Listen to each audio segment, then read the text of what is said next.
All right, so this is Advanced Kentucky's AP Statistics Content Review Session. It's our final review session of the year. So we've got Adam Shrager from Hopewell Valley Central High School in Pennington, New Jersey to go over the last bits of the CED and just overall exam success, including the investigative task and Chi-square. So we are also willing, he is prepared to go deeper into the exam preparation questions that you all may have as well. So please make sure you are interacting and engaging.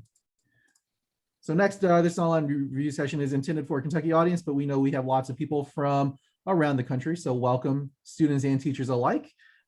We will do everything we can to make this as interactive as possible. But again, a lot of that depends on how willing you are to engage as well. So also AP is a trademark registered by the College Board. They are not affiliated with and does not endorse this product. Advanced Kentucky is your host. There is our Twitter. I am the content director for mathematics. There is my email and Twitter. Give us a follow or a shout out. Your cameras will remain off for the session, but you do have the ability, I think with a smaller group, we're going to let you unmute yourself if you have specific questions. So Adam will open it up to questions, I'm sure, throughout. So feel free to unmute yourself and speak up. You can also please use the chat. You can chat directly with me or Adam if you don't feel comfortable putting it out into the open, or you can just put your question in there. We will make sure all questions are addressed. And then a recording of today's session, if you are a teacher and you want to share with your students, it will be posted to bit.ly/advky after the session concludes. You can also see all of our previous recordings of sessions as well. We've got a great lineup, or we've had a great lineup of presenters along with handouts. So especially here with the last week, if you're admin 1 or if you're going into admin 2 or 3, you have plenty more time to review. These will be great resources to utilize. So without further ado, I'm now going to turn things over to Mr. Adam Shrager.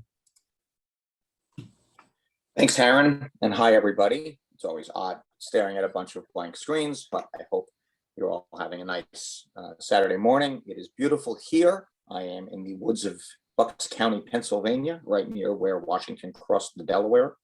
I've been teaching AP statistics for 17 years. I've been at the AP reading for the last 13 as a reader, as a table leader, and this year as what's called a question leader. So as we go through this, first of all, we have a small group. I strongly encourage questions. Mr. Timmons, you'll be monitoring the chat, right? Yes, okay, sir. Don't be shy. You can interrupt me, and we can even experiment if you want to unmute yourself by just hitting your space bar and throwing in a quick question. Please feel free. This is a small group, and I want everybody to get something out of this. Nothing would make me happier if this session raises your AP score. Okay, you've had AP statistics all year long, so my goal isn't necessarily to teach you content, although I am happy to, and especially when I show my calculator or if I say something that may not quite be consistent with what you heard or what you understand from the classroom, please throw it out, okay? I teach high school, I teach college, and I grade AP exams, many thousands of AP exams. And starting on June 4th, I will be grading your AP exams, because that's when we're getting started this year with the AP exam grading from the exams that are being taken on May 17th. So it's coming soon. All those exams actually that you'll be taking get shipped to a large warehouse in Ewing, New Jersey, which coincidentally is about 1.5 miles from my high school. And they're all going to be scanned. And then teachers, because we're going to be reading them remotely, teachers from all over the country will be reading them in a forum like this, and will be grading you remotely. So that's what we're up to. Please ask questions. Let's have some fun this morning. The plan is this. We're going to spend about 40 minutes on Chi-square. I hope that you've gotten through Chi-square. Obviously, we have people here from different schools. Ask me anything. I love teaching Chi-square. Chi-square is a very popular topic on the AP exam. I'm pretty sure that I can show you a couple of things that will definitely be multiple choice questions. Not maybe, but definitely be among those 40 multiple choice questions. And then if Chi-square shows up in the open-ended, we'll talk about in the free response section, we'll talk about how to succeed on those questions. And then we'll take a little break, we'll take a stretch, and we will get into the investigative task. which you all know is, or I hope you know, is question number 6. And the investigative task is strange and weird and really difficult to prepare for. So my name is Adam Shrager. You can call me Adam Shrager. It's fine. I teach in Pennington, New Jersey.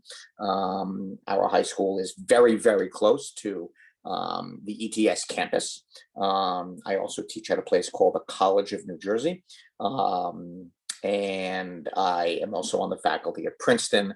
And some of you may know me. Aaron Timmons put out in the tweets about this event that I did go viral last December. My TCNJ students made a TikTok after thanking me by putting up these thank you signs. And that TikTok now has over 8 million views and was picked up by the Today Show and all over the country. So a little craziness. All right, so let's talk about Chi-square. All right, and feel free to interrupt. Okay, so when we talk about Chi-square, we have 3 different flavors of Chi-square. There are 3 different tests.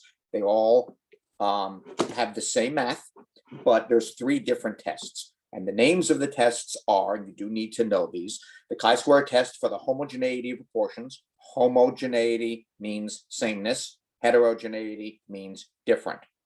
Chi-square test for homogeneity of proportions. Chi-square test for independence of 2 categorical variables. And the chi-square test for the goodness of fit. Now, the first 2 tests, you may not be aware of the following. The first 2 tests are really, really, really similar. They're different tests. The math is the same. The logic is the same. The conclusion is the same. What's different is the null and the alternate hypothesis. The first 2 tests are so similar. I'm going to show you how to distinguish them. But if you confuse the 2, you will never get marked wrong on the AP. And if you lump them together and you call them the chi-square test of association, so that's these 2 up here. If you call those 2 tests the chi-square test of association, you'll get full credit. Goodness of fit is different, but it's hard to confuse goodness of fit because it's not a grid of data. It is a single column. And you'll see what I mean by that shortly. Now, you're going to remember those names. These are important names, because I've got a little trick for you in terms of success on the test. Okay, one of the issues that students have in my years of grading chi-square tests, thousands and thousands and thousands of high school students, is they run the test perfectly. They do everything right, and they confuse the null and the alternate hypothesis. So I've got a trick for you. It is phenomenal, and you will never make that mistake again after I show you how to always remember what's the null and what's the alternate in a chi-square test. Because for this one, there's no Greek symbols, there's no equal sign, you're just writing words. Okay, so let's go through this. Ask questions. If I go too fast, tell me to slow down. Please don't be shy, okay? I love teaching for Advanced Kentucky. I've done it for many years, and this has been usually a great relationship and a great session, okay? So here we go. We will start off with chi-square test for independence of 2 categorical variables. So let's think about this, okay? Everybody right now answer in your head, okay? I'm asking the group of you 2 questions. How much fruit do you eat? Put yourself in one of these categories. How physically active are you? Put yourself in one of these 3 categories. I'm not going to embarrass you by asking you what your answer is, okay? Right now, each one of you should be in one of these 9 boxes, okay? What they're going to do is they're going to present you with data like this. It's always going to be presented in this grid, what we know in statistics as a 2x2 table. And when you see this 2x2 table, you suspect that we've got chi-square coming. We have 1 sample of people, 2-way table, 1 sample of people, 2 variables. And the question is there a relationship between fruit consumption and how physically active you are?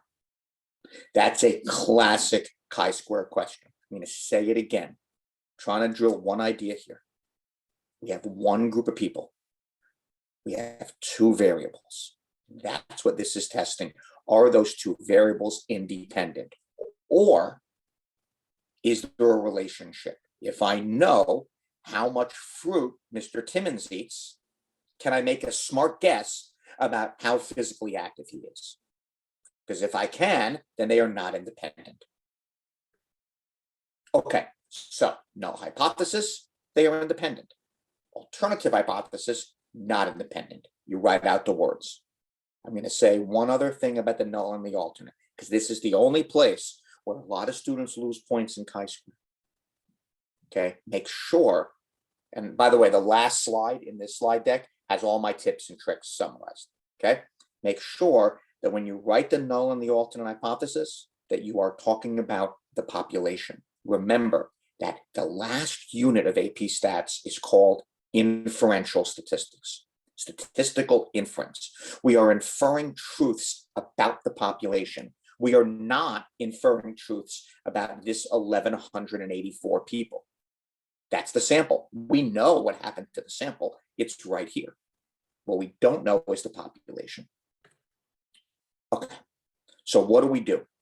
Well, the first thing we need to do is we need to calculate the expected cells. Now, I'm sure some of you are saying to yourself, oh, I don't need to calculate the expected cells. The calculator will do that for me.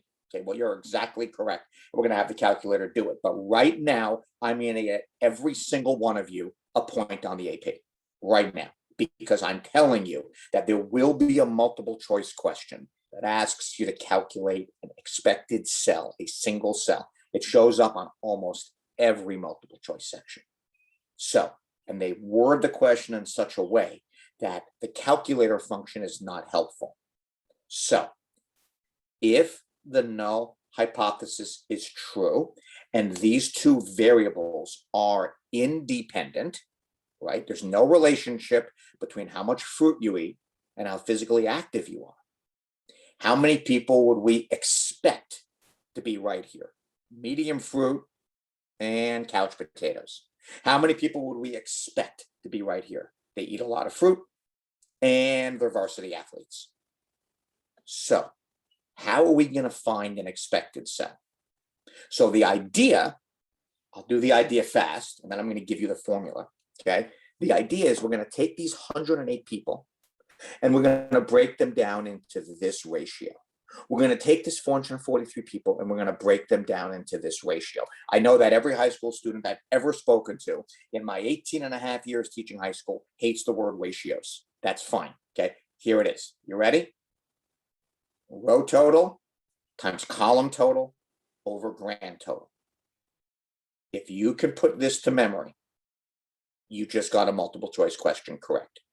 To actually calculate this grid, the calculator will do it for you. In case you haven't seen that before, I will demonstrate it in about 90 seconds. Okay. If chi-square is an open-ended, is a free response question, then the calculator does it. But you will have a multiple choice question where you have to calculate one cell. It's on every test virtually. Okay. The magic formula is row total times column total over total total over grand total. Okay, got it? We're taking this 443 and breaking it down into this ratio. So take a look. Okay, row total 294 times column total 443 all over the grand total 1184. Okay, you know, it's sort of interesting. When you take AP biology, when you take AP psychology, God forbid, AP history, it's memorize, memorize, memorize, memorize. There's very, very little to memorize in AP stats. You have to memorize the conditions. You have to memorize type 1, type 2 errors, but we don't memorize that much. It's about ideas, right? This is worth committing to memory, because if you do, you'll nail that multiple choice question.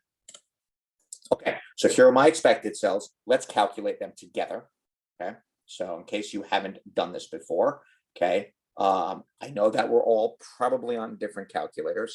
Some of you have an Inspire, some of you are using an HP. So it's tricky because we can't be in a classroom together. One of these days, Mr. Timmons will bring me back to Kentucky. But, okay, for now, the Zoom is going to work. And I will show you how to do this on the 84. Okay, I presume many of you have done this before, but in case you haven't, what we do is we take that expected grid, we take that observed grid, that observed data that you can see most of it on your screen, and we enter it into the matrix. So just like the Keanu Reeves movie. You see what I've done is I did this before just so I'd be prepared, is I entered those values into matrix A, which is our observed matrix. Okay, so I copied those numbers. Be careful, you don't want to copy the totals. So you want to copy the 9 values. And if you have your calculator and you're staying with me and you maybe haven't done this for some reason, I will give you a second right now. Actually, it might be easier to read it off my calculator. So let's do that. There it is. Okay. So just take a second. Please throw it in the chat if you're not sure how to do this. Second matrix, matrix A. We'll go to edit. Okay. And just in case someone hasn't done this before.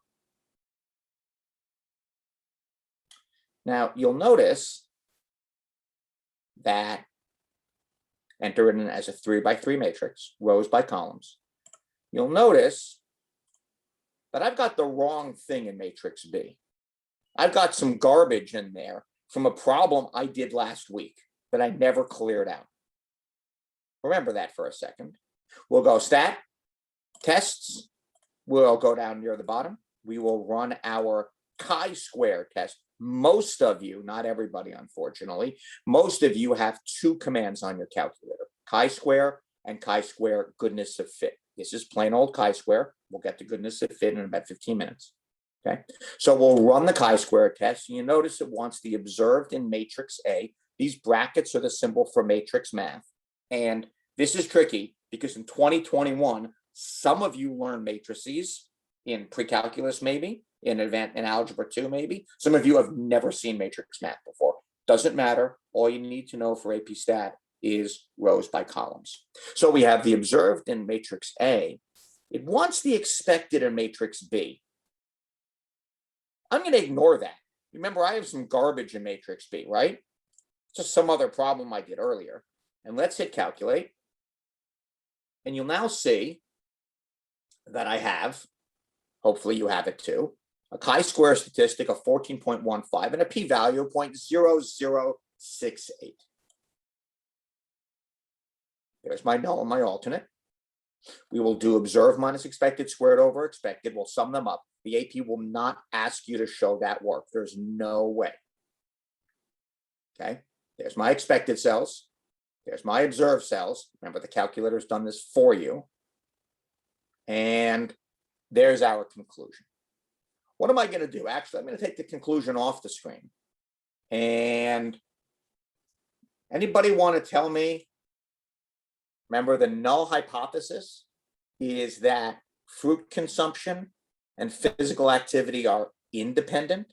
The alternative hypothesis is not independent, that there is a relationship, that there is an association between how much fruit you eat and how active you are. What the heck am I going to do with a p-value of 0.0068? What do we do when the p is low? Can someone throw it in the chat, please?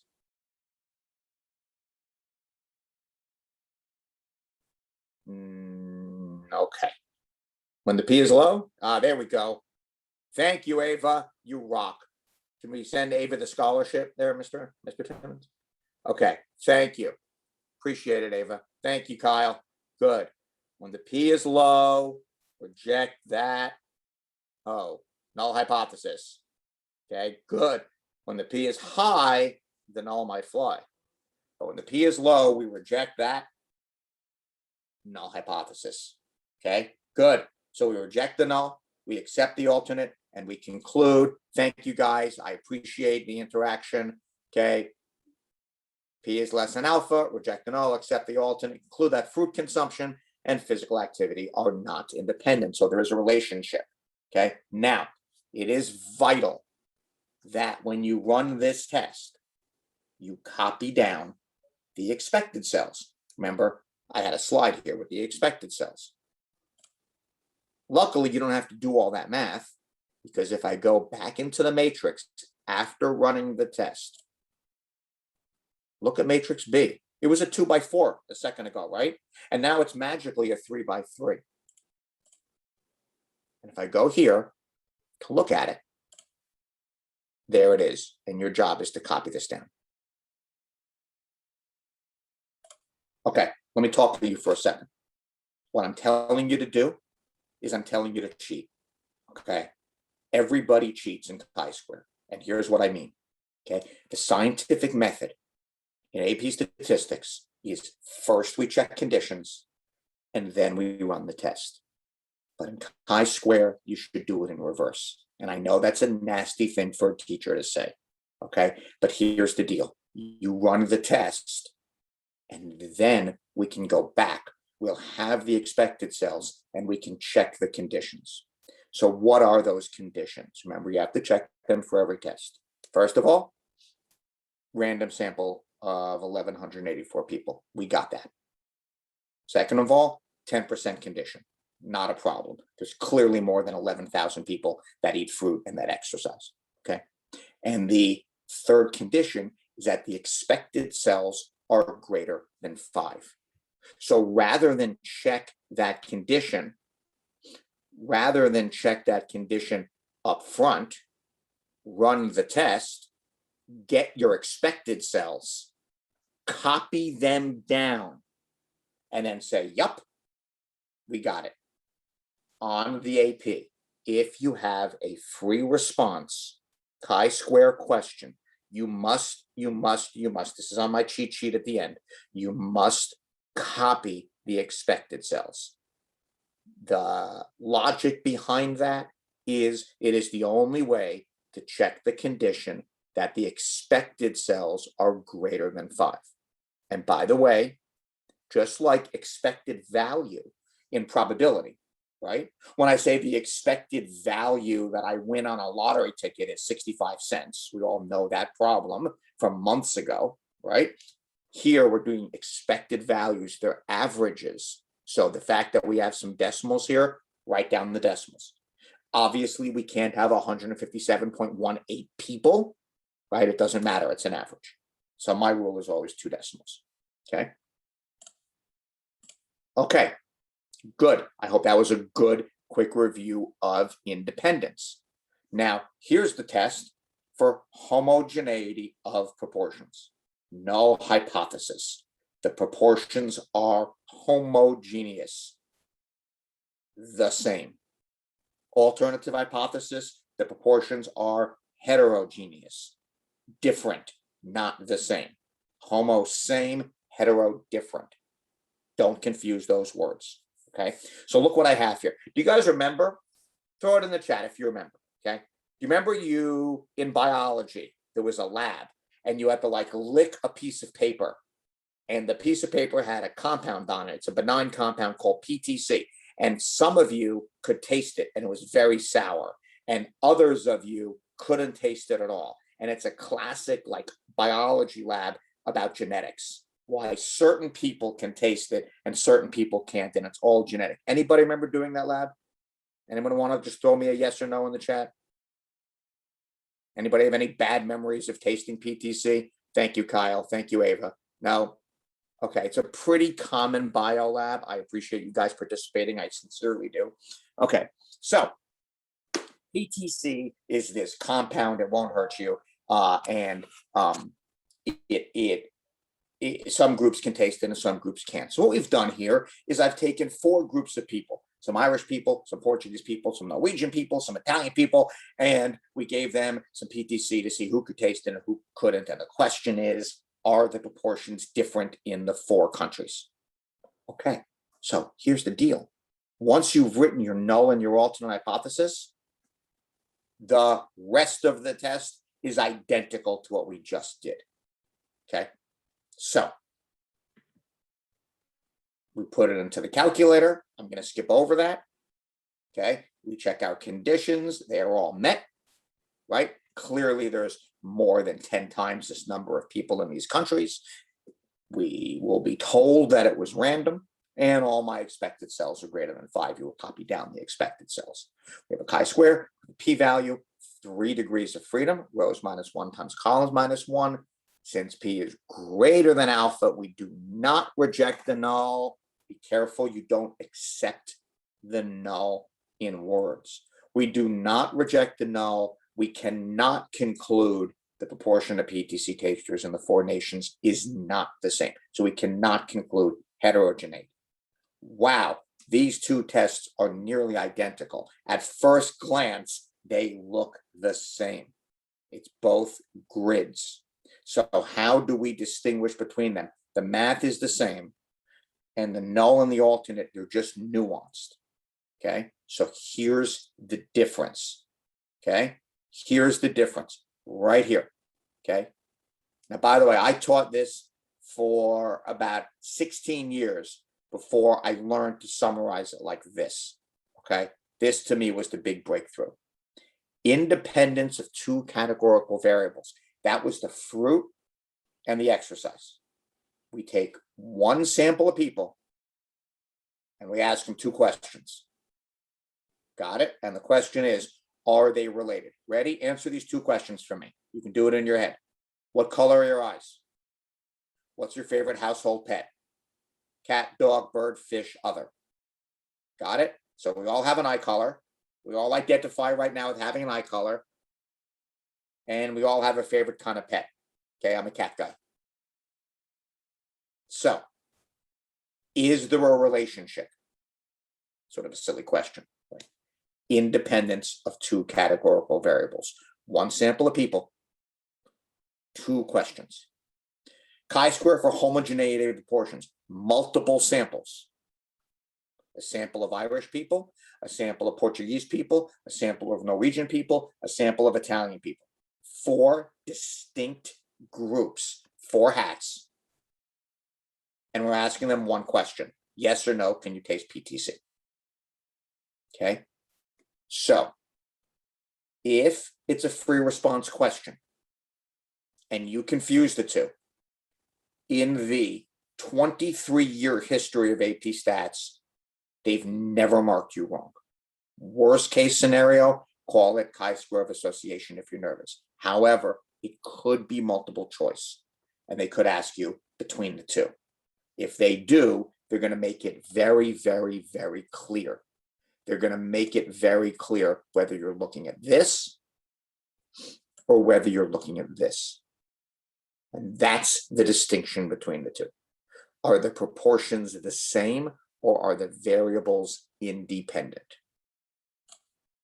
Let me breathe for a second. Questions? Okay.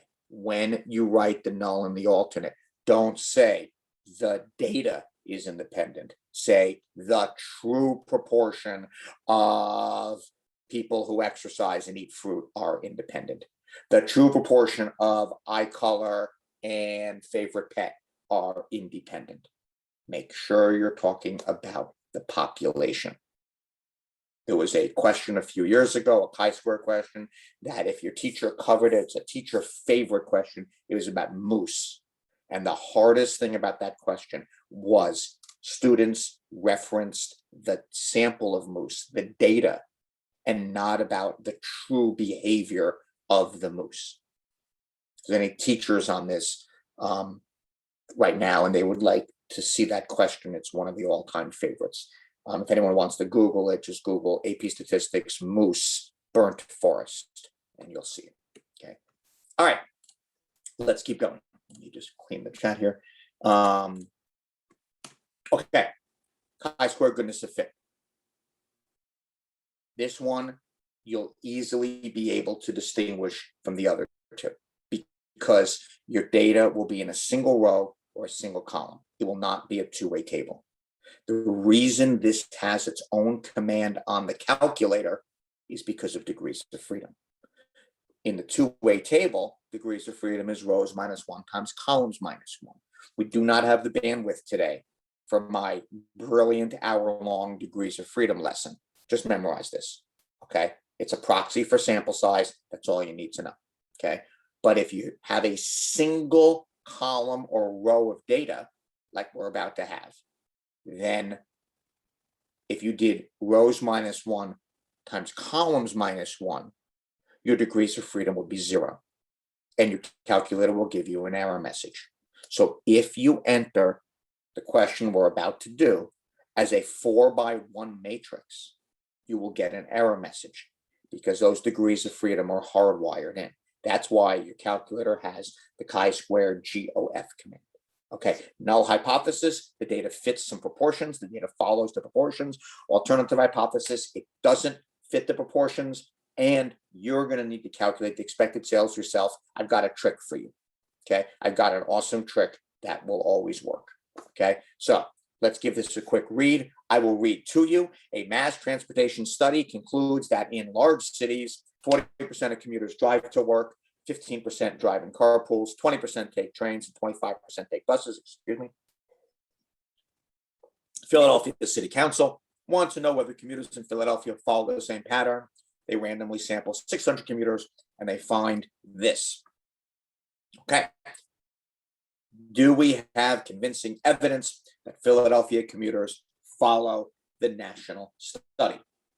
Null hypothesis. Philadelphia commuting patterns fit the study. Alternative hypothesis, don't fit. There's your observed cells. 4 observed cells, degrees of freedom for chi-square. It's on a subsequent slide coming up. But degrees of freedom is equal to, for goodness of fit, is equal to categories minus 1. So in this case, it's 3 degrees of freedom. And again, we don't memorize very much in AP Stats. Probably memorize that. Now what we need to do is we need to take the 600 people and we need to break them down into these proportions. Because if the null hypothesis is true and Philadelphia fits the national proportions, then we would expect these 600 people to be broken down into these proportions. Okay, I've got a trick I'd like to show you, okay, that my students seem to really like, and they always end up doing it. So, stat, edit, and let's look at our columns here, L1, L2, L3. We all know this screen very, very well. So down L1, you see that I've entered in the observed data. Be careful you don't enter the total. Okay, so we can all see this is the observed data here on the left, and it's solo drivers, carpools, train, and bus, those 4 groups. And then what I did is I entered the proportions in L3. That sums to 1. Chi-square is always about counts. It's not about proportions. Sample size matters a lot. We have 600 Philadelphians here. Hey, we'd be happier with 6,000, right? And we'd be less happy with 60. We happen to have 600. That's a pretty good sample size, right? So how many people would we expect if the null hypothesis is true? Okay, so here's my quick trick, because you will have to calculate the expected yourself. We're going to put the observed in L1. We're going to put the expected in L2. So what I do is I type the proportions in L3. Take your cursor, put it on top of the L2, and let's fill the column like a little spreadsheet. L1, whoops, I'm so sorry. L3 times, well, if the null hypothesis is true, we would expect these proportions of 600 people. And there's your expected cells. Right? Hold on. Right there. So, once again, you'll be handed the observed cells, always, 100% of the time. You will have to calculate the expected cells. If it's a two-way table, if it's a matrix, the calculator does it for you. If it's a single row or column, you're going to have to do it yourself. That's how easy it is. You must copy down the expected cells. Very, very, very common exam error, okay? If you don't copy the first of all, you did work to calculate them. Why wouldn't you want to show the reader all this work that you did, okay? But the other thing is, it's the only way to check the condition, expected cells greater than 5. So what we're going to do next is we're going to do observed minus expected squared over expected, sum that up. That's going to give us our chi-square statistic, and then get our p-value from there. Now, if anybody is using an old black TI-83, the old graphing calculators, if that's what you have, that was the first graphing calculator that had statistics functions. That was the calculator in 1997 that allowed AP statistics to be a course. If you're using that old machine, it's a great machine. The one disadvantage is it doesn't have this command, chi-square goodness of fit, okay? And by the way, I teach in a extremely modest area of New Jersey, and I have a handful of students that have old TI-83s, okay? So what you'll have to do if you have that old machine is calculate the chi-square statistic by hand. We're not going to do that right now. You have L1 and L2. When I say by hand, you do L1, I'll do it with my mouse watch here, L1 minus L2 squared over L2, and then sum it up. Okay, if there's a teacher on here that needs to know how to do that, pop me an email and I'll be happy to show you. I'll even make you a 2-minute screencast, or I'll do it for you. Most people are not in that boat. Most of you have the command chi-square goodness of fit. Anybody with an 84 or above should have this calculator command. It's the one big thing in stats where the calculators differ. So chi-square goodness of fit, observed L1, expected L2. You needed to type in the expected. You saw me calculate it. 3 degrees of freedom, you need to calculate that. 4 minus 1 is 3. We hit calculate. We have a chi-square statistic. We have a p-value. Ooh, that's a beautiful, look at that beautiful p-value. That p-value makes statisticians so happy. That p-value means you get published. Okay, that's a discussion for a different day. But look at that beautiful p-value, because it's less than 0.05, right? So there you go. P is less than alpha, reject the null, accept the alternate, and I'm gonna go a little faster here because I want to summarize the tips and the tricks, and I've got one big one still to show you. Okay, so there it is. Okay, P of 0.049. If you're using an 83, you might want to beg, borrow, steal an 84 for the exam, just in case they give you goodness of fit. It has shown up many times as a question. It's a popular test. Or make sure you know how to calculate this using L1 and L2. And I'll be happy to show anybody outside of this session. Okay, here we go. Here are your tips and tricks. You're going to have chi-square on the test.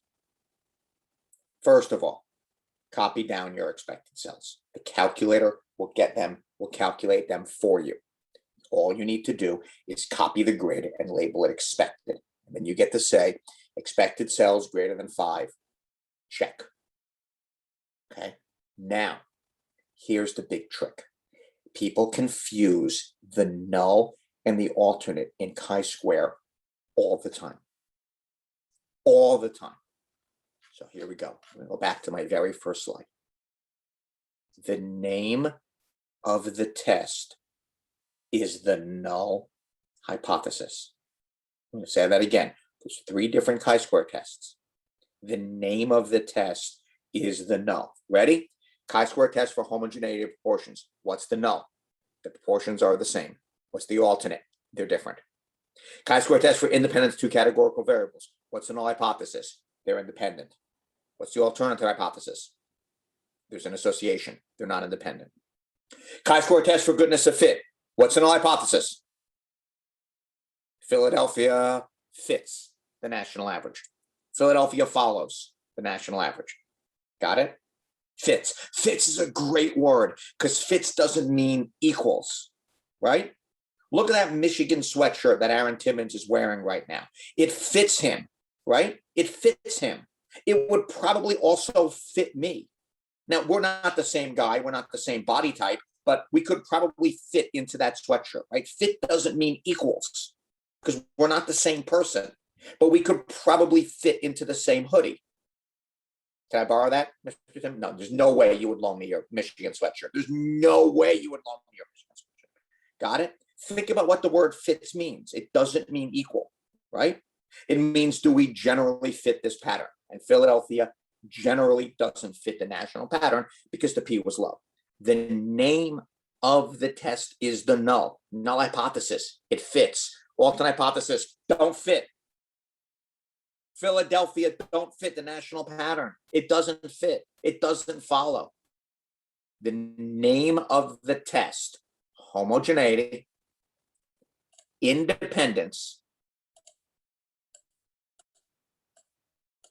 and fits. That's the null hypothesis. And that's what a lot of people don't realize. So if you're unclear what's the null, and it's tricky, man, it's tricky to come up with the null hypothesis for a chi-square you've never seen before. Okay. Finally, make sure that your null and your alternate don't reference sample statistics. They don't look at the data.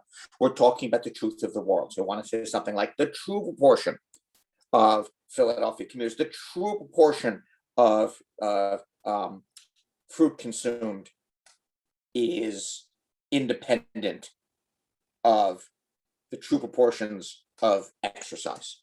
Okay, it's not a grammar test, by the way. If you're worried and you're stuck between these two and you're just not sure, is it one sample with two variables, or is it multiple samples? Sometimes it's very hard to tell. If you write, this is a chi-square test for association, you will never be marked wrong. You have my promise. Okay, before we take a quick break, Mr. Timmons and my wonderful group, Deacon, Nina, Ava, Kyle, Xander, Sarah, Caroline, Nate, Tracy, Rachel, talk to me. Any questions? Mason, I think I left out Mason and Caroline, sorry. Any chi-square questions? This is for you. You guys, I'm proud of you. You're here on a Saturday morning to listen to some guy from Pennsylvania who teaches in New Jersey yell at you about chi-square. Thank you, Xander. Appreciate it. Okay. All right. Xander says he doesn't have any questions. Okay. I hope that was kind of sort of helpful. Kind of sort of, maybe. Some of you probably feel really good about chi-square. Your teachers did a great job. Some of you, your teacher might be scrambling to get to it because it's the very back of the textbook. For a lot of students, it's the last thing they learn. And the weather's getting nice and we're thinking about prom and graduation. I know. Mr. Timmons, any questions before we take a 5-minute stretch? No, put them in the chat. You can unmute yourself. If you are a teacher and have a teaching question, those are fair game as well as if you are a student and have a student question. Any questions, we'll be happy to entertain. Yep. If you're embarrassed, there's literally, I've heard every question. Please don't be embarrassed. Okay. Put it in a personal chat, a DM to Aaron or to myself, and we will answer them. Otherwise, my iPad says 10:46. So we'll start back up at like 10:50. What, Mr. Timmons? 10:55? That sounds good to me. Okay, good. But throw questions in the chat, take a stretch, get a cup of coffee, run around the block, and I'll see you guys in about 8 minutes. Sounds good. Okay. And it looks like we've got people, it's a couple students taking on the 17th, and then Kyle said that his students are taking on the 25th. Okay.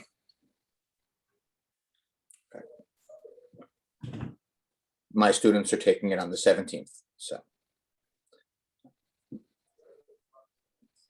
especially as you all plan review time or look for additional review with your time remaining, this can help inform that. So, but yeah, all right, it's 5 till. So Adam, I will turn things back over to you. Great. Okay, so we're going to switch gears now.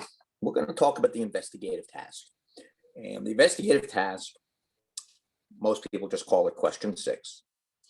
on the AP Stats exam is the weirdest, strangest question on the whole test.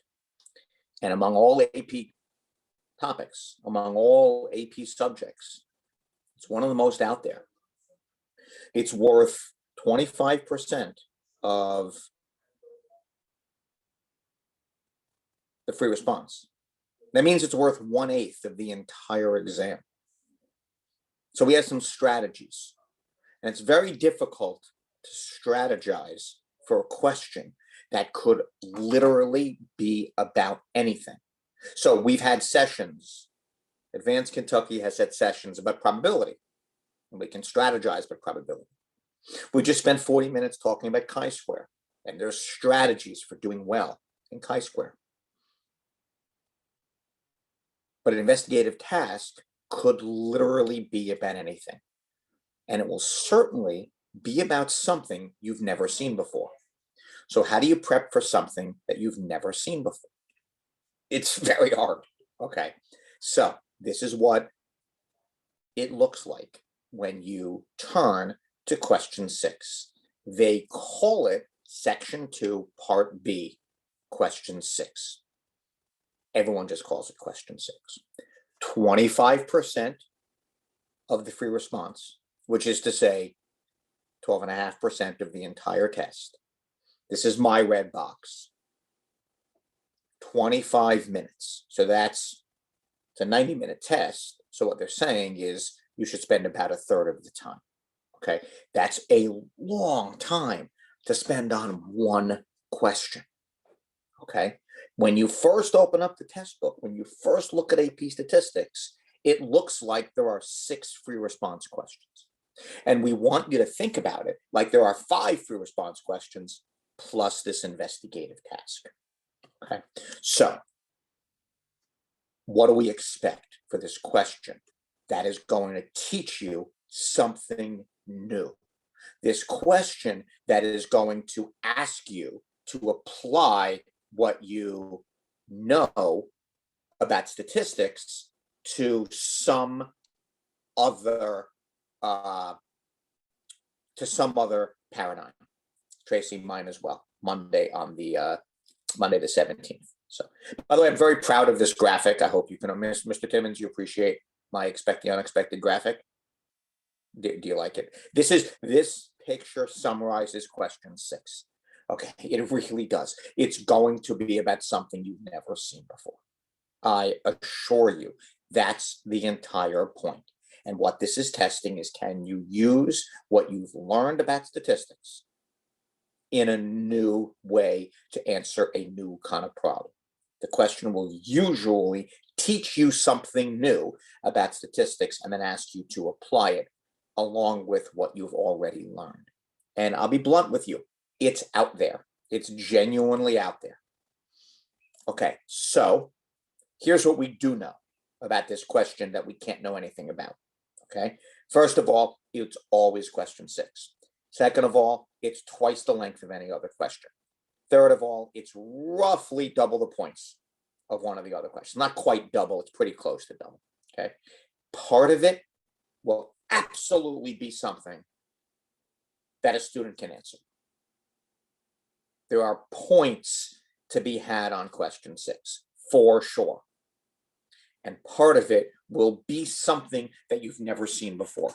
So you need to embrace this idea that you're studying and you're preparing for a test, and they're going to ask you a question about something you haven't seen before, which we've all taken enough tests to know that's the worst feeling in the world.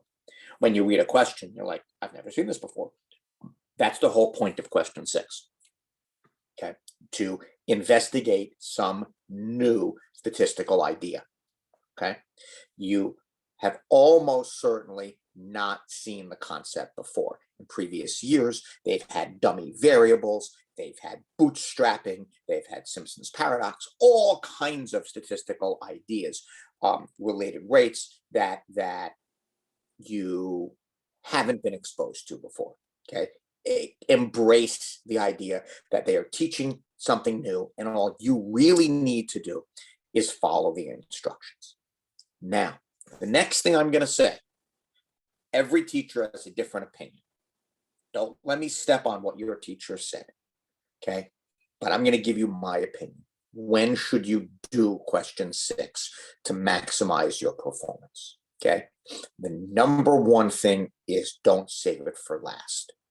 I have to tell you, at the end of the test, when my students are emerging from their test, and back before COVID, we were giving high fives.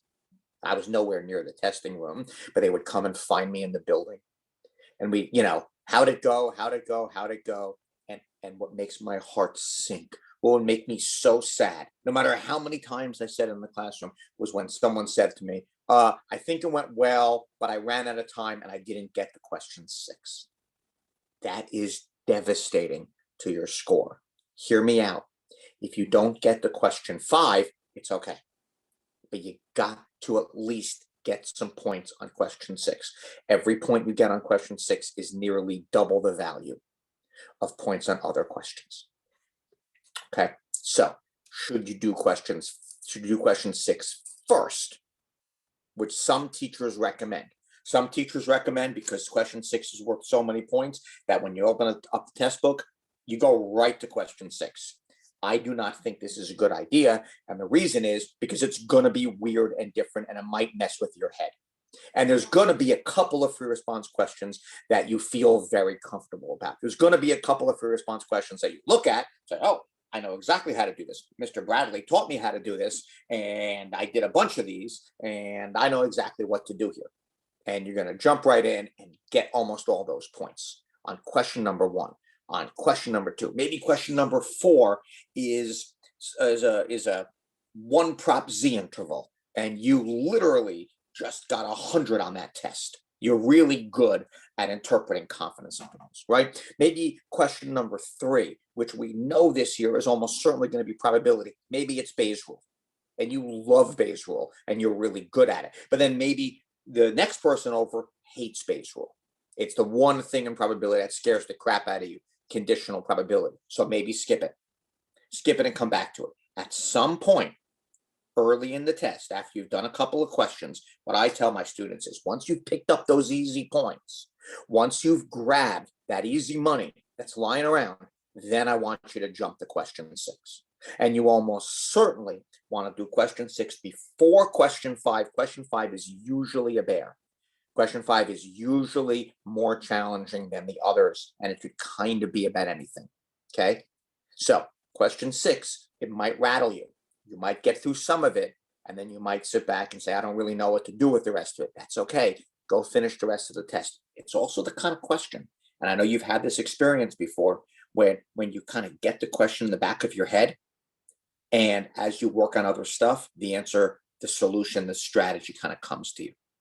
I can virtually assure every single one of you that there's going to be multiple parts in question 6, okay? From 4 to 6 part question. Sometimes it's like part A, subpart I, double I, triple I. You're going to be able to do some of it. Don't leave those points on the table. You need the points in question 6, okay? So what's the strategy for doing well in question 6? Okay, so here we go. It's all about connecting the dots. It's all about taking what you know in part A, taking what you know in part B, taking what you may know in part C, and applying it to some new idea that they will teach you about to part C and F, okay? And that later part, that last part, is often called the investigative part. And usually, if you don't get part F, if you don't get the investigative part, usually that's 1 point out of 4. So I hope everybody knows this. All AP statistics questions are graded out of 4 possible points. If you were to get a 3, you'd have a 75%. If you had a 75% across the board, you would have a 5 on this exam with points to spare. Okay, 75 is a great score in AP Stats. So it would be awesome to sit back and say everyone's going to get a 4 on question 6. We know that's not going to happen. We know question 6 is going to be weird and different. Okay. Your goal is to take what you've learned in part A and part B and part C, stuff that you know. You will know stuff early in the question. That's why it's so vital not to get caught up in question 5, which is going to be hard. And maybe in question 3, which is just a question about something you don't enjoy and maybe you're not terribly good at. At some point, jump to question 6 and pick up the points that you can pick. Remember, you're supposed to be spending 25 minutes on it. It's going to be long and it's going to be involved. That is a long time to take one stats question. That's about as long as it takes my geometry kids to finish an entire, 15 question quiz. And it's one AP stats question. Okay. Let's look at one. So I've got 3 questions in here, and let's kind of talk them out a little bit, and let's kind of think about what's here. Okay. And I'd love it if some people would throw some things in the chat if you feel comfortable. So here's a question 6. I will tell you where all these questions are from momentarily. These are all from the last few years. And we see that we have this. Oh, first of all, are there any big, before we jump into this, logistically, what you're about to face? I don't know if what I just said is new to anybody.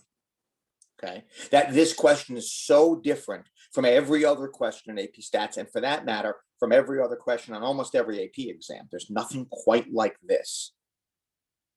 And it's worth so many points. Does anybody have any questions for me on that or need me to expand on anything I just said? Okay, you sure? All right. I must be so good at explaining stuff, Mr. Timmons. Really, it's remarkable. Okay, guys, here we go. So let's look at a few. Newspaper in Germany reported that the more semesters needed to complete an academic program at the university, the greater the starting salary in the first year of the job. And we looked at 24 people who recently completed an academic program. And we looked at how many semesters each person in the sample needs to complete the program at the starting salary in euros for the first year of a job. And we look at the scatter plot, and then it says, does the scatter plot support the newspaper report about the number of semesters and starting salary? Justify your answer. Can somebody tell me how we describe the relationship between 2 variables in a scatter plot? That's what this is asking for. This is something you probably learned in October. This is a relatively easy question to describe this scatter plot and then answer the question, do we have evidence that more semesters in college mean a higher starting salary? How would we describe this? Great. So let me read what someone just wrote. Yes, the scatter plot demonstrates a positive association between semesters needed and starting salary. Ava, that was awesome. Thank you. Xander, you wrote DOFSS. What is that? That would be direction, unusual features, form, and strength. That is awesome. So let's put those 2 answers together. Direction, positive. Unusual features, don't really see any. Form, here's what you want to ask with form. Ready? Here's what you want to ask. Do you see any curves? I don't. It's kind of linear, right? Strength. How would you describe the strength here? Weak, moderate, strong.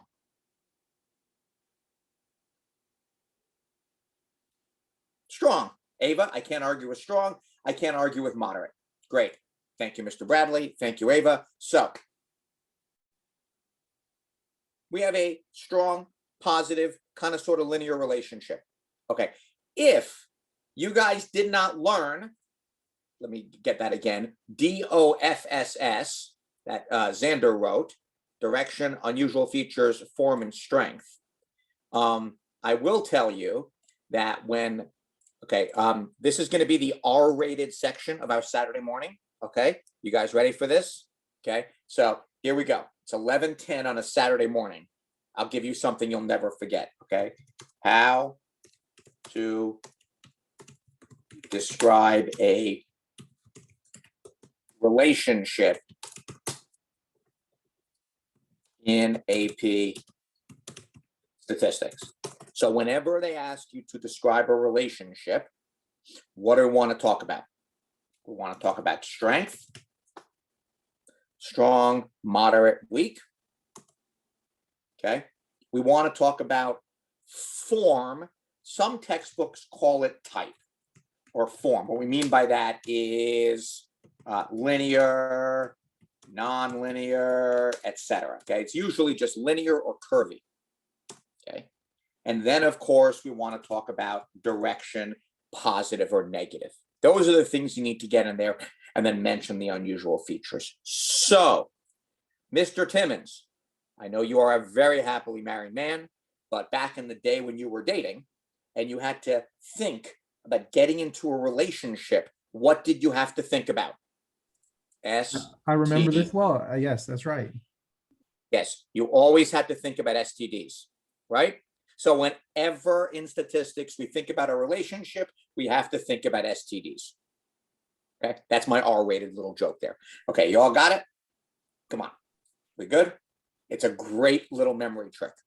If you're thinking about a relationship, I want you to think about STDs. Okay, strength, type. I learned it as type.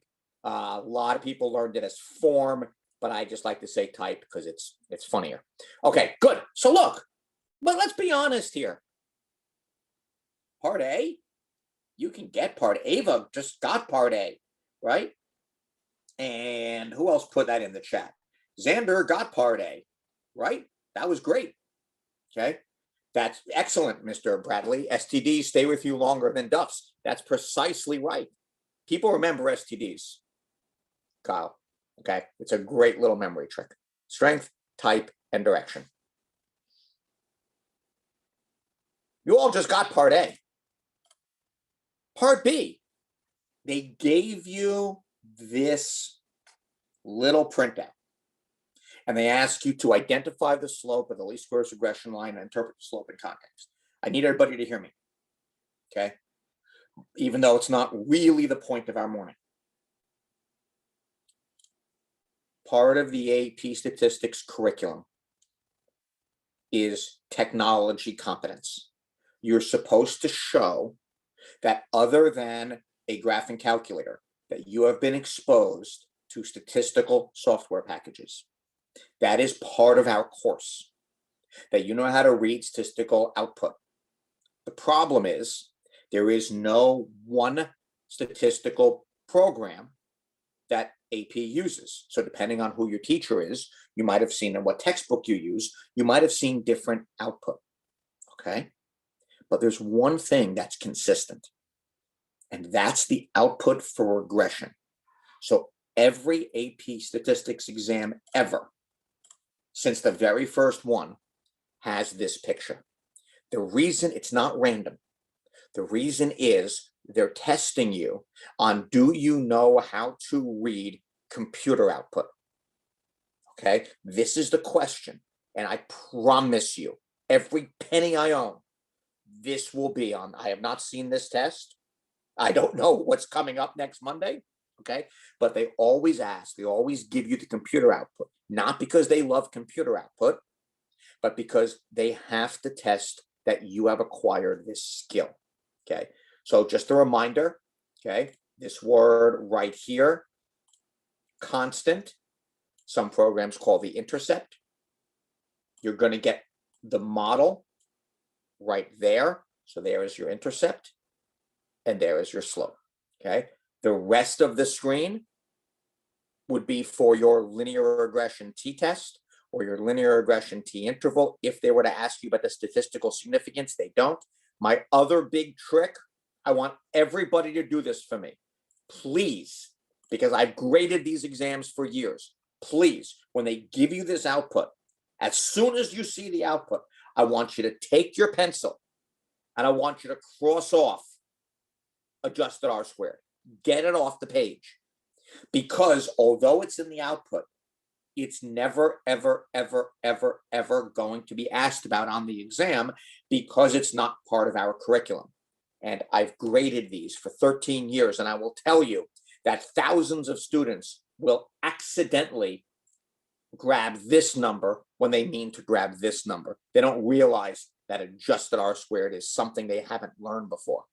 Adjusted R squared cannot be the correct answer on an AP test, but it will show up in the output. So the very first thing I have my students do is, as soon as they see this output, and they will, I literally have them cross off adjusted R squared, and most of them, because I do it constantly, most of them circle the coefficients of the model. Okay, this is purely a test taking trick. If you accidentally grab this number, and your teacher can confirm this because it's in all the rubrics, if a student accidentally uses this number for R squared, they're instantly marked wrong.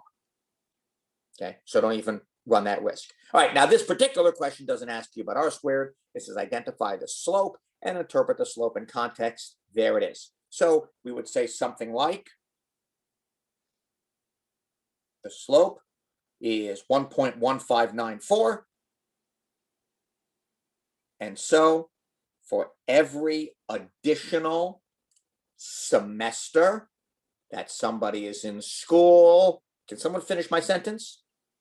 It's the slope is 1.1594.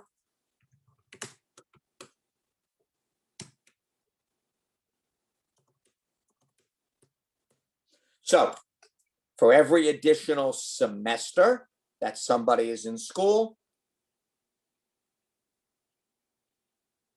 type it in the chat. Finish my sentence.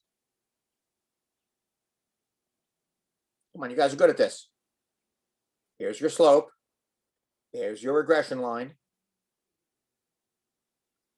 Okay. Here it is. Okay. So. We got someone. Yep, I see it. Okay. Okay, great. Now, here's what Ava said. For every additional semester, the starting salary increases by 1.154 thousand euros. Okay, good. And Mr. Bradley says, for every additional semester in school, the predicted starting salary increased by 1 point, whatever it is, euros. Good. The magic word is predicted. In statistics, this line, which I just fictionalized, is a line of prediction. So what they were looking for in that answer is, for every additional year in school, we predict, for every additional semester, excuse me, we predict an additional 1.1594 thousand euros. Okay, there we go. That's part B. Wait a second. That's not inferential either, right? This is straightforward stuff that you all know how to do. You all know the regression question is coming, and here it is in question 6, but it's worth double points. Okay. Now they change the picture up for you, and they say, based on the people in the sample, describe the association between the starting salary and number of semesters for the business majors. Oh, look, here's the business majors. So now the picture, please note, this picture and this picture are identical, but now they've noted the business majors. So what would you say about the association between starting salary and number of semesters? Put another way, describe the relationship. Think about what Mr. Timmons has to think about when he would get into a relationship, right? That's what you're going to say. So what is the relationship between, come on, guys, this one is easy. I picked the nice one here. Semesters and salary for the business majors. How would you describe this? I know you know this. You're just shy to talk. Okay, strong, negative, linear, great. There's a strong negative linear relationship between the number of semesters and the starting salary for business majors. Wow. Now you should realize something. Something has changed. In part A, strong positive. In part C, strong negative. Holy moly, right? That's a change. We've never seen this before. That's question 6, right? How does something positive suddenly become negative? Okay. Based on the people in the sample, compare the median starting salaries. Wow, I've never done that before. How do I find the median? Well, we go down the starting salaries for the 1, 2, 3, 4, 5, 6, 7, 8 people, and I kind of find that middle dot, and I calculate roughly where that middle dot would be. It's going to be maybe a little high there, right? Let's try it again. Okay, it's going to be, my artwork is not the best. It's going to be about there. Median. The median salary is going to be about there. The median salary is going to be about there. Okay. If you draw on the picture, the reader will see it. It will be fine. You will get points for drawing on the picture. Okay. So we just compare the median. Well, guys, parts A, B, C, and D are stuff that we've all done. And then part E is the inferential part. Based on the analysis conducted by the researcher, how could the newspaper report be modified to give a better description of the relationship to the number of semesters and starting salary of people in the sample? Now, this is tricky. You got to really think this through. We started out strong positive. We have a slope, more semesters, more money. But then they asked you to compare medians. And what did you realize when you compared the medians? Oh, wow. Chemistry majors have the highest median. Physics majors were in the middle. Business majors made the least. So now, how would you use those first four parts and try to put them together to answer part E? And you would end up saying something like, well, let's take a look.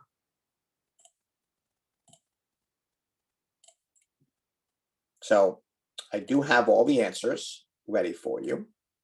Okay, and it's not this one. Here it is. Okay. The newspaper report should be modified to account for major. Overall, majors that take longer to complete tend to have higher starting salaries, right? Those are the majors over on the right. With chemistry the highest, physics the next, and business the lowest. However, within a major, students who take a greater number of semesters tend to have a lower starting salary. Now, that was really challenging to put together in a cohesive sentence. This is not easy, okay? This really takes some subtle wording. And if you kind of butcher part E, remember, it's okay. That's okay. The point is to get points on question 6. Let's think this through. It takes longest to finish a chemistry degree, apparently. Right? They spend the most semesters in school. They also make the most money. Physics is in the middle. Business is at the least. Mr. Bradley says, strong negative linear. What does that mean? People who finish school quickly tend to make the most money. But how about physics majors that take 15 semesters to finish? Chemistry majors that take over 20 semesters to finish. Guys, that's over 10 years of school, okay? Right? Well, those maybe aren't the strongest students, and they make the least. The really strong students are finishing school fast, and they make the most. So overall, more semesters, more money. But it's not really about semesters. It's really about major. Okay, that takes a concept as simple as a scatter plot and turns it upside down. Putting the words together for part E, that's hard. And it's hard to study for. I'm being very blunt with you. This is a hard question to study for because we never could have expected that would be the question. You can't. You can't predict this. This I can predict. This you're going to get. This, interpreting a scatter plot, you know you're going to get. Okay. Sometimes the question 6, extends over 4 pages with blank space to write in the answers. It's intimidatingly long. Remember, it's designed to be 25 minutes, and if you spend half an hour on it, that's fine. I always say, You know, the probability open-ended question takes 5 minutes. There's a couple that'll go fast. You'll have time for question 6, and question 6 is worth the time because it's double points.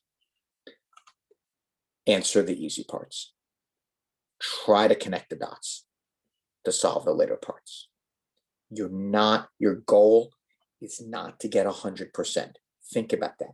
Every time you've studied for a test, your goal has been to get 100. Ever since you were in 1st grade and you got your first spelling test, your goal was always to get 100, to learn all the words. Your goal here is not to get 100, because getting 100 is nearly impossible. The question I was just asked is, do I know the average score? I most certainly do. If you can give me about, you know what, let me just finish this and I will show you the average scores for all of them and how you can get them. They're accessible to anybody. I'm pretty sure I have the website up, so I'll get the average score. It'll take me 2 seconds, okay? Here's a more challenging question, okay? This one was about tortilla production at 2, yep, let me, hold on, there's a chat there. Don't be sorry. Hold on 1 second. I'm on 2 computers, so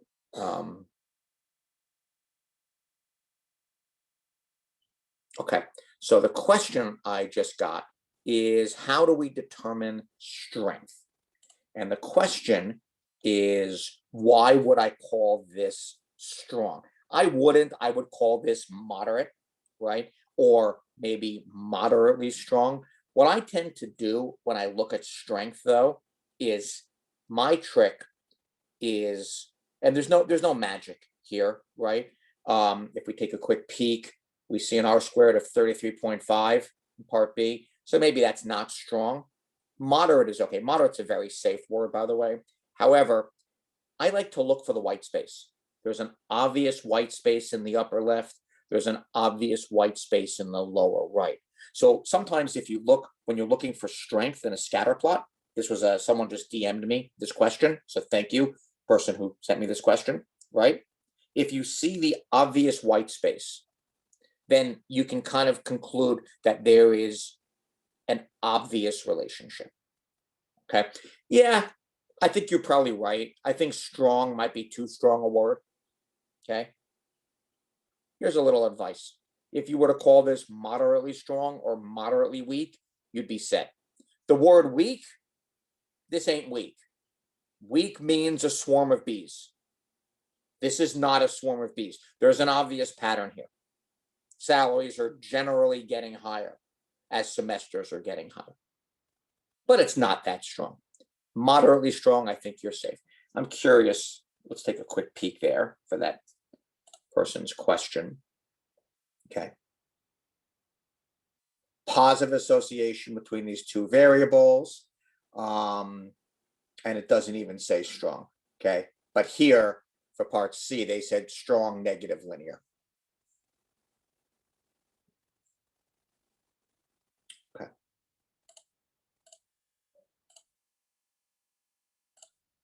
Let me just take a quick second here. So here you have the past exam questions. These are accessible to anybody. And the question I was asked is, how well did people do? That question, I have this on the last slide for you, in case you want to go look at these questions, was from 2016. Okay, so if I just return here to 2016, we can look at the scoring statistics, and we can see that the national average on that question was actually reasonably high. So for a question 6, this was the second highest performing question on the exam after question 1. And let's point out that most teachers will tell their students, don't save question 6 for last. So what's going on here? You see question 4 and 5, people are skipping over. Okay. But everyone is at least attempting question 6. And let's face it, when you're discussing scatter plots, that is that rough a question. So I would like to believe that everybody on this call can get at least 2 out of 4 on that question, probably 3. Getting the wording down for the last part, that's tricky. Okay. Good. Thank you for the questions. Let me pause. More questions? Okay. Are you allowed to wear a regular watch to determine how much time you have left? Absolutely, yes. So there should obviously be a clock in the room. That's the rule, that there's a clock hanging in the room, but we know that not every school has clocks in the rooms. They're supposed to post an actual clock. You may absolutely wear a watch. They do not check. I think you can't wear an iWatch, like an Apple Watch. And I think you'd get in big trouble if you did, and you would also get in trouble if the watch beeps. So your individual school, when you take the test, might have, ask you, is your watch going to beep?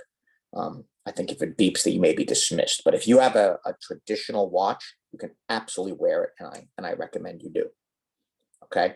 Question 6, though, is worth the time. And I got to tell you, if you don't see the answer to question 5, and then you go work on some other stuff, it may hit you. This idea that majors that take longer to complete, the longer you spend in school, the less you make, but the major itself earns more money. And that's kind of a cool solution. But you can see, even with that, which didn't seem that difficult, the national average was about a 1.6 out of 4. So it's not like people are blowing this away. Okay, connect the dots. It's not about perfection. Okay, here we have a question about tortillas. And you get 2 experimental methods. One says, or 2 observational studies, if you will. Take a random sample of 200 tortillas from the 200,000 tortillas produced on a day and measure the diameter of each. Or randomly select one of 2 production lines. And you can see we have production line A makes 100,000. Production line B also makes 100,000. Randomly select one of the 2 production lines. Take a random sample of 200 tortillas. Measure the diameter of each. So take a look.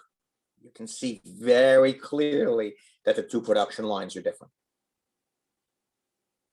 Part A says, will a sample obtained using method 2 be representative of the population of all tortillas made that day with respect to the diameter of tortillas? Explain why or not right now. Throw me a yes or no in the chat. I know everyone's going to get this right. If I only use method 2, which is one of 2 production lines, and I take 200 tortillas from one of the 2 production lines, is that going to represent all the tortillas at this factory? Every single chat I just saw said the word no. Great job. You just got part A right. Why? Why not? Because it's clear from the picture that the 2 production lines are doing different stuff, right? Their tortillas are kind of sort of different. 5.9 diameter, 6.1 diameter on average, right? Production line B makes bigger tortillas. Mr. Timmons, I want lunch now. Can you maybe you and I get a little Chipotle, little tortilla at Chipotle? Is that good? Yeah. You have Chipotle? We have Chipotle. You have Chipotle? You do? Okay. I'll tell you guys a quick story. Mr. Timmons and his team brought me down to Kentucky to do a session about 10 years ago. I'm in my 50s. Brought me down about 10 years ago to do a session in Kentucky, teach a bunch of students, a bunch of teachers. And it was the very, very, very first time and only time in my life that I have seen and eaten at a Waffle House. I never saw one before I traveled to Advanced Kentucky. So you have reason enough to come back. That it is. I had a great meal there. I don't know why everyone teases it. I thought it was a wonderful place, but I'd never been inside one. They don't have them up here. They don't exist. I think the furthest north Waffle House is Maryland, which is 3.5 hours south of me. So anyway, good. So the answer is no. These production lines are doing different stuff, right? Okay, I know we're almost out of time here. Yeah, I know, Deacon. Thank you. I appreciate that. I never stepped foot in a Waffle House. It was a great meal. They were so nice. It was wonderful. Okay, anyway. I think I even had waffles because I think it's what you got to do, right? Okay, then They do 200 diameters obtained using one of the two sample methods.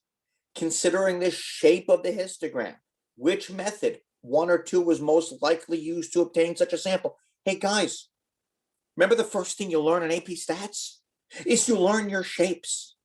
I always tell my students, go home tonight and tell your parents that today in your AP class, you learned your shapes. Right skewed, left skewed, bimodal. I know it's not triangle and square, right? So what shape is this? It's clearly bimodal, right? That is a bimodal distribution. So clearly they were sampling from both production lines. So clearly that was method one. Okay. Now, guess what? The question is about to get hard and difficult, but everybody here can get A and B correct. Okay. Question C talks about which of the two production lines will result in less variability of the diameters on a given day. Explain. Well, less variability would be method two, because the machines are reasonably consistent. We can all see this beautiful bell curve, but the machines between them are quite different. So that's part C. And then it gets tricky because we talk about the sampling distribution. So that would be the distribution of an infinite number of samples of size 200. My point in putting this question up is not to sit here right now at 11:37 and talk about sampling distributions. That's way outside the scope of what we're doing this morning. My point is this, okay? Every single one of you could have gotten parts A, B, and C. And if you could even write anything smart on D, E, or F, any little bit, by using what you learned in A, B, and C, you just nailed it too. And that's without knowing much statistics, which means you're already doing better than the national average on this question. Okay, this is a long question. Look at it. It's parts A through F with space between each part. Each of these parts, remember, describe the sampling distribution. That has this much space.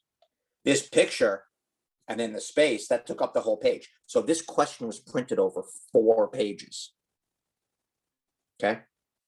Final thought.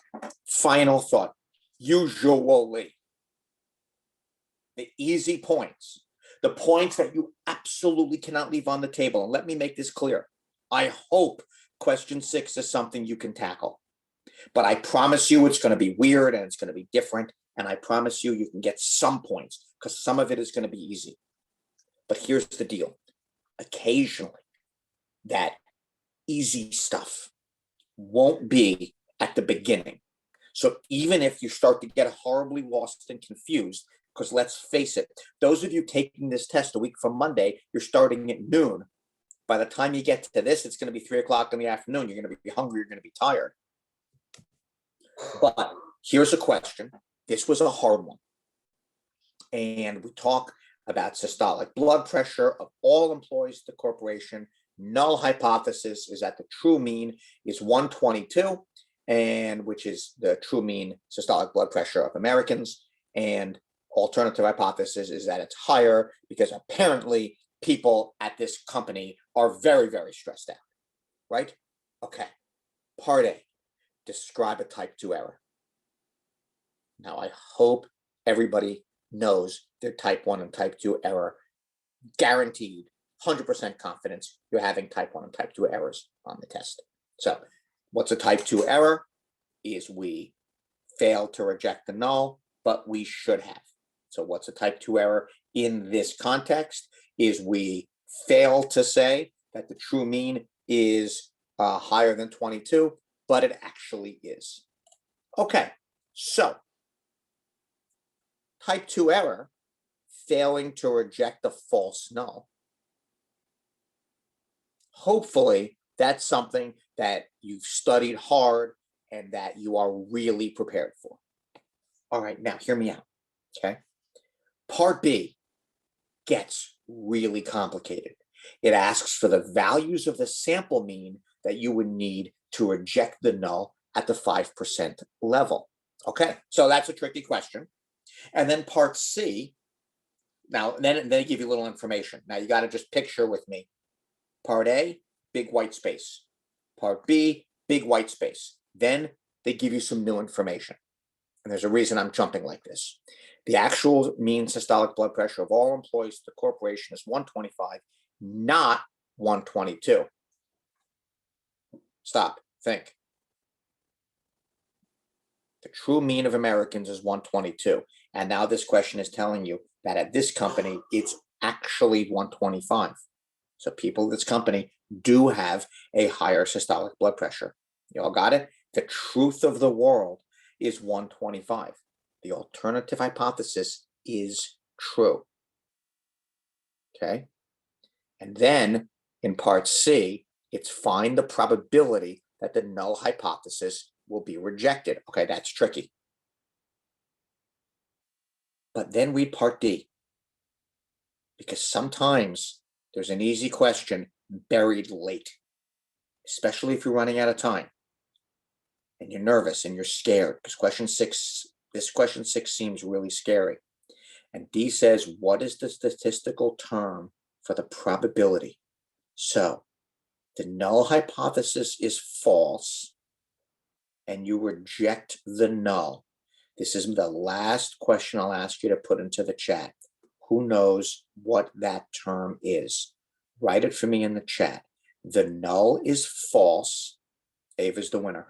The null is false and you reject it. That's called power. And that's something everybody should know. The probability of rejecting a false null. The probability that I tell Aaron he is sick when he is actually sick. Of correctly diagnosing what's wrong with him. The probability of telling somebody they are guilty when they're actually guilty. So guess what, guys? The answer to part D was just the word power. And if you could have done A, describe type 2 error, and D, power,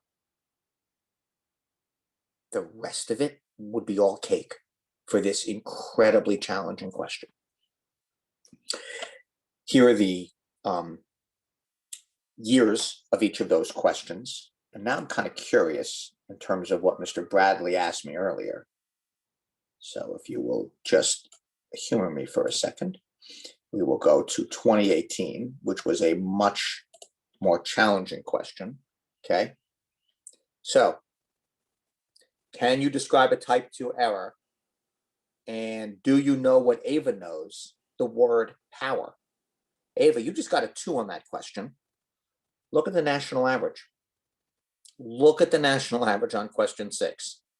Now, that's systolic blood pressure question, which, by the way, what we didn't get to, because it's hard and it's weird, is that question asks you, look at that national average, 0.34.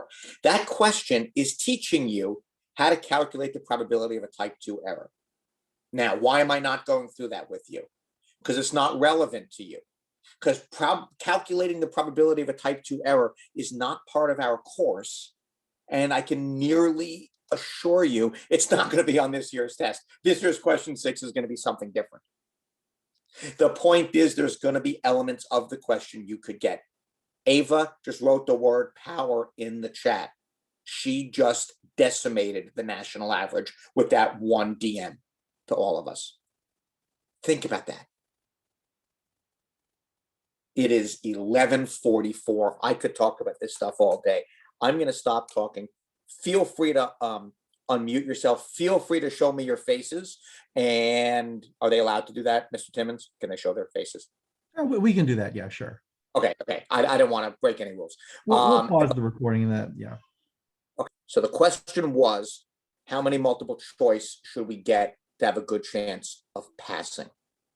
Okay. You ready? So there's 40 multiple choice. If you can get half of them, you should pass. Okay, because a 50% usually equates to a high 3 or a low 4. Okay, so obviously that also means that you would get 25 to 30, maybe 40% of the open-ended range. Here is the strategy that I asked my students to do. I had them take a mock exam. So many of you hopefully took the mock exam with with Advanced Kentucky, or you've taken your own test with your teacher. We grade up those 40 questions. We take all the questions that they got right and we throw them away. Because if you got a question right, you're in great shape. We take all the questions they got wrong, and here's what I ask them to do. So let's say a student took 40 questions, they got 20 right and 20 wrong. They're already doing very well. I ask them to turn around 8 of them. Just read over the wrong answers and turn 8 questions around. Sarah, there's 40 questions. I would say your goal, if your goal is to pass, and I respect that goal, your goal is 20. 20 will put you in a really good place. It'll be hard to fail if you can answer the easy stuff on the free response and you can get half the multiple choice right. I hope that was a good answer. What else, guys? Nate, Nina, Deacon, wonderful Ava, Rachel, Xander, Mason, Mr. Bradley, Miss Dorset, Mr. Timmons, other thoughts? Anything that popped into your head? Any suggestions for, it probably does not apply to this group, but students that were taking the digital exam? So the digital exam is going to be more multiple choice. Okay, so you know anyone taking the digital, they're going to have more multiple choice. Every exam is going to be different. They're going to be at a different order, and they've created a pool of questions that they're going to be drawing from. So why are they doing this? Because it's going to make cheating very difficult. Okay, the number one thing about the digital exam, because last year, obviously with COVID, everything was digital. So the number one thing about the digital exam is communication, communication, communication. What I find was happening was, because it's annoying to type your answer, kids were cutting every corner possible. Okay, now 2019 is a terrible example. We know this, right? But what I would find is that they just weren't writing enough, which doesn't happen so much in the paper and pencil environment. So you guys are walking into a test next Monday or the following Monday, and you're going to have a number 2 pencil in your hand. You'll be handed a test book, and you're going to be forced to sit in a chair for 90 minutes and answer questions, right? Okay, you're going to use that 90 minutes, and you're going to probably write enough. The big thing last year is the communication was just terrible. It was hard to communicate properly. Now, last year doesn't count for anything. That's my advice for the digital. It's just because you're typing a question, there's a lot of ways to type an exponent. There's a lot of ways to type a null and an alternate. It's okay. You can type O and ha. You don't need subscripts. Okay. You can type the words null and alternate. Okay. But make sure you're genuinely explaining what you're doing. Make sure you're checking the conditions. For some reason, it's like when you're typing an answer, you don't check conditions. Okay.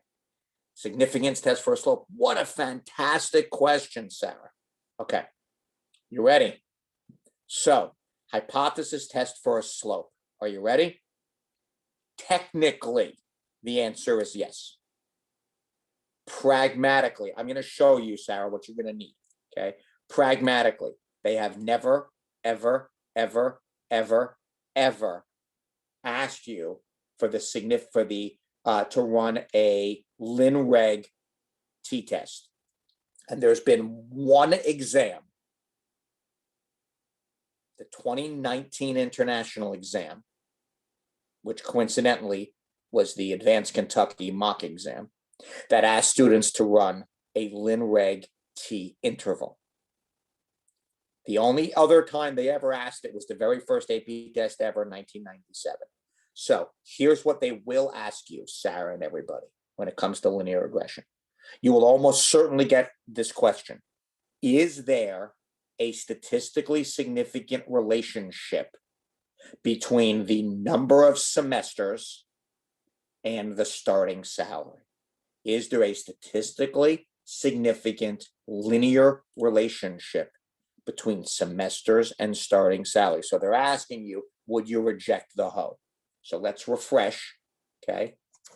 So the null hypothesis would be that the slope is equal to 0, or the correlation is equal to 0.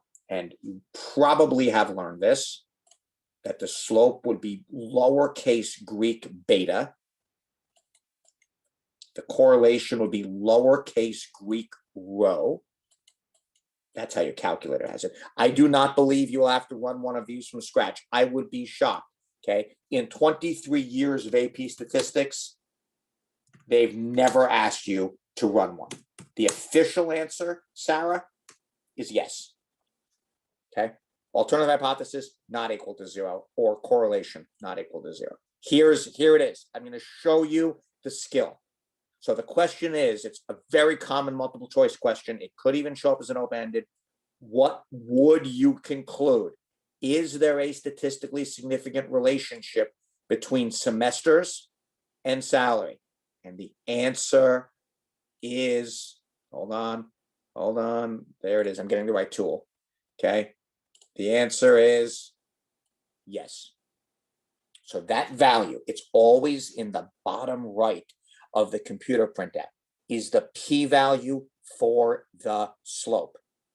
P is low, reject that null hypothesis, and conclude that there is a statistically significant linear relationship between semesters and salary. So Sarah, that is an awesome question. That is something I would be nervous about too. But what I can tell you, as someone who's taught the course for 17 years and has read every AP question, every AP stats question that's ever been written and ever been published, and I've been involved in grading 13 years of the exams, is they have never asked you to run a linear regression t-test. And of all the years to ask it for the first time, I gotta believe in my heart it ain't gonna be 2021. Okay, I think Chisquare is very fair this year. You may not be aware of this, everybody, but on the last year's exam, the COVID exam, they cut out Chisquare and LinReg-T. This year it's back. And I would not be surprised if they asked you about Chisquare. I would fall over if they asked you to run a LinReg-T test. What I think they will ask you to do, probably in a multiple choice question, is ask, is there a significant linear relationship, or would you reject the null? And if this were the printout, then the answer would be yes. Reject the null, accept the alternate, because that p is low. That's the p you're looking for. They have never asked you to look at the p-value for the intercept. I actually ask my students to cross that off as well. So I don't want them looking at those numbers. I don't want them looking at those numbers. I think the number they will ask you about is that. So that's my answer, Sarah. I hope that made sense. That is my very, very, very, very, I would put money on that answer, that they will not ask you for a LinReg-T test. Technically they could, but they will. You're very welcome. But they will ask you somewhere in the test, probably multiple choice, what are you going to find that p-value and to make a conclusion about it. What else? Teachers, any questions? I love sharing my information. We're all in this together. We're all a community. I am passionate about teaching statistics. Students, any other questions? Let me see, there's a couple things in the chat here. Sarah had some great questions there. Check my other, I have two chats, unfortunately. No, okay, I think I have everything. Mr. Timmons, anything else?